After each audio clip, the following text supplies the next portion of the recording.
আসসালামু আলাইকুম সবাইকে। আমি আমার চারা গাছগুলির আপডেট নিয়ে হাজির হইলাম। তো এই হলো আমার চারা গাছ। আমার চারা গাছগুলো আল্লাহর রহমতে ভালো আছে।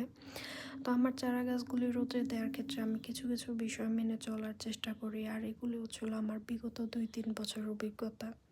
তো যাই হোক, আমার চারা গাছগুলি ঘর থেকে বের করে প্রথমে ছায়াযুক্ত স্থানে রাখি। এরপর ১৫ থেকে ২০ মিনিটের জন্য রোদ্রে, এরপর আবার ছায়াযুক্ত স্থানে রাখি। আর এর মেন রিজনটাই হলো ওরা যাতে বাহিরের আবহাওয়ার সাথে অ্যাডজাস্ট হতে পারে। আসলে ওরা নিজের বাচ্চার মতো, যেমন নিজের বাচ্চাকে যেমন অনেক যত্ন করে হ্যান্ডেল করতে হয়, ওদেরকেও অনেক যত্ন করে হ্যান্ডেল করতে হয়।